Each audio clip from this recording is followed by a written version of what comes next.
Good evening, everyone, and welcome back to the match here on WWE 2K25. Wow, these loading screens are quick this year, aren't they? This one is some bad blood here between Javon Evans and Ricochet. This one, of course, originating from Twitter.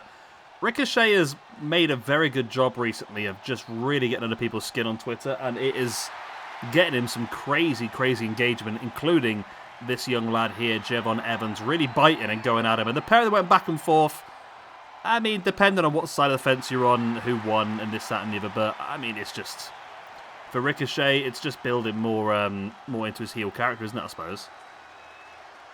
Javon, I've never actually seen him wrestle. I don't really watch a lot of WWE or NXT at the moment. However, think about it, I must have seen him wrestle, because I know that he's got his own little custom nameplate and everything. He has wrestled on AEW at one point, be that on Dark or Elevation or whatever it was, I do not know. But I've watched every episode of of AEW, so I must have seen him at some point. I just don't obviously remember. It was a one-time appearance deal, I would imagine. So it'll be interesting to see what he's like on this game. I do believe he's quite a accomplished high flyer, and I think they have pushed him quite hard in NXT. I think he's had a couple of NXT title shots and stuff like that as well. But here is the man currently on the best run of his career, in my opinion. I mean, he's always been a fantastic in-ring competitor, has some incredible moves that he can pull off. But this is the first time in his career that he's really sort of had a personality. And that sounds like a dig, but it's not. It's the first time he's really been given the chance to be a character, rather than just a high spot sort of gimmick. That's it. So now he's got a bit of character. He's really looks like he's enjoying life. He's getting a lot of fun out of it, as you can see on Twitter as well. And this, of course, is a fantastic core made by the wonderful Diffract. But let's see how these two guys get on inside the ring. I feel like Ricochet would have the advantage here. He has got a big experience advantage. Obviously wrestling in front of some very big crowds in his past. And I do think, I think a lot of people say this as well when they leave WWE to go to AEW. I know they're fighting in front of less people. The crowds aren't as big for the standard weekly shows and that sort of stuff, but a lot of them do just seem to enjoy themselves a lot more in AEW. There's a lot of people that have sort of had the enjoyment of what they do sucked out of them by the WWE. And I think it's down to the individual, isn't it? That's the problem. For some people, WWE is a fantastic job for them, and other people, they enjoy the wrestling more. I don't know, it's tricky, isn't it? No shade either way, in my opinion, but I just think that AEW suits Ricochet a hell of a lot more than WWE ever will. And it's the same way around. I think Ricky Starks is much more of a WWE wrestler than he ever would be an AEW wrestler. I do feel like Pentagon and Phoenix are much more AEW wrestlers than they are WWE, but we'll see how that goes for them. But there's just that sort of, you can sort of tell the style, can't you? Same with Ethan Page. I don't think Ethan Page was ever really an AEW style wrestler. Not one that you would ever put in there. TNA, he's perfect. NXT, I think he's just an experienced name to help some of the younger people. Whether he'll get a run on the main roster, I doubt it with Ethan Page, to be honest. We'll see what happens.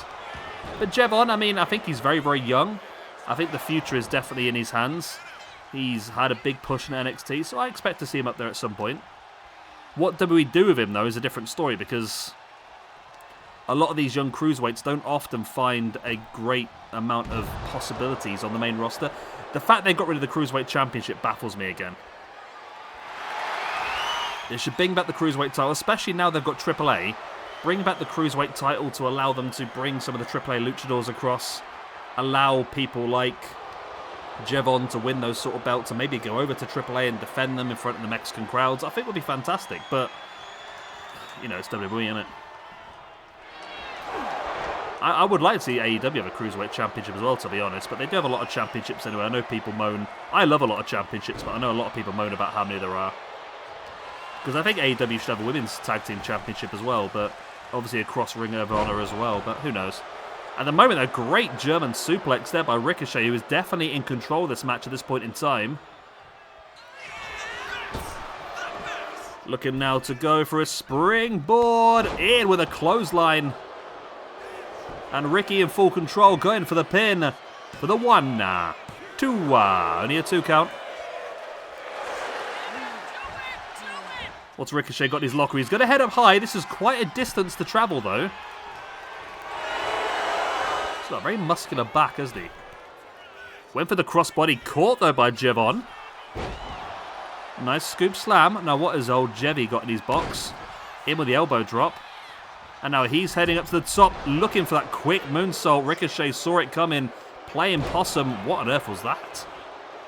It was like a half and half into a DDT. That was a great maneuver. I've not seen that before. Now taking Jevon up on the shoulders. That's his finisher, isn't it? That was his WWE finisher, I'm pretty sure. I can't remember what it's called. Ricochet now looking for the springboard once again. He's hit the forearm once. He hits it again. Not very well, though. Didn't get all of it, you know. Got a good chunk, but not all. Catching Jevon straight off the ropes. In with the running drop kick. Springs off. Beautiful kick into the face as well. Jevon drops in a very good position for Ricochet to head up top. Is he thinking maybe? Nope. I thought he might be thinking the 630 senton, but now in with a crossbody. Lands it as well.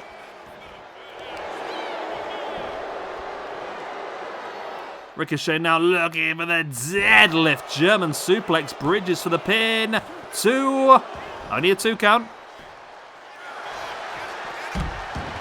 Ricochet now heading to the outside. What has he got planned?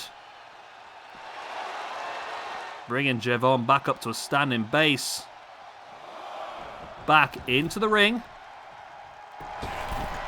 Oh, lovely. Using the ropes really well there for that senton across the back. And Ricochet definitely controlled this one. It's a matter of if. No, it's a matter of when, not if at this point in time.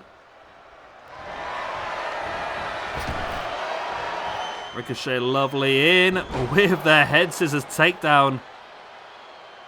Brings Jevon back up to a standing base. Big chop across the chest. And now taking him up, looking for a tombstone. No, into the gutbuster. Big. Hooks the legs. This could be enough for the 1, 2. No, still only a 2 count.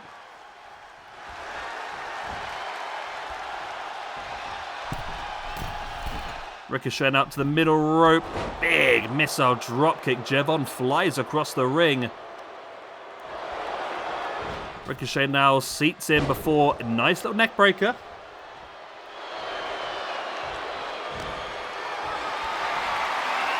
Ricochet looking to take Jevon up on the shoulders again. Maybe looking for that Death Valley driver again. Ricochet able to break free from Jevon's grips.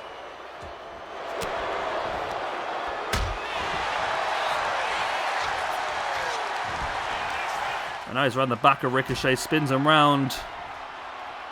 Is he going here for a powerbomb? We're in a powerbomb position.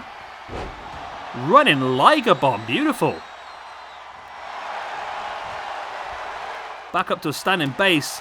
All of a sudden, Evans with some positivity, but Ricochet able to turn it around once again. That experience edge always just slightly taking control in this match. Big spine buster. Oh, look at that. Ricochet sending a message to Triple H there with that big spine buster. Almost got the win off the back of the spine buster. Referee, just the 2 count. Ricochet heading up now. Is he thinking 630? Shooting star. Now stalking Evans.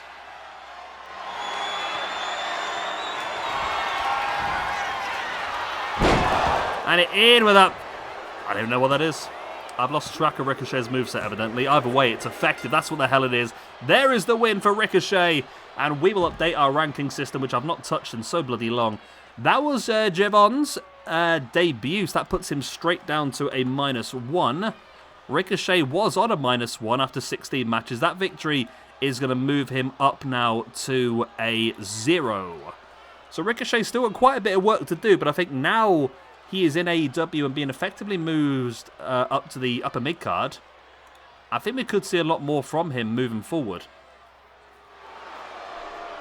Definitely some more matches we can knock out as well. So if you have any ideas for matches we can knock out, please do let me know in the comment section down below. There's loads of stuff. I'm looking at the ranking system now. We've got over 1,000 people. Some of them have never been used. Some of them have barely ever been used. We've got 1,034 on the rankings. I would like to get some more use out of some of these people. I mean, who have I got that's had no matches ever? Where's my list? Josh Woods, Joseph Connors, Papa Shango, One Man Gang, Rosie and Jamal. Okay. Virgil, Titan. No, you've had 2 matches before, Titan. Okay, I don't know what you're there for then. Yeah, definitely a lot of matches we could put on. Monty Brown, Jigsaw, Jervis Cottonbelly, Eddie Dennis, Doug Williams,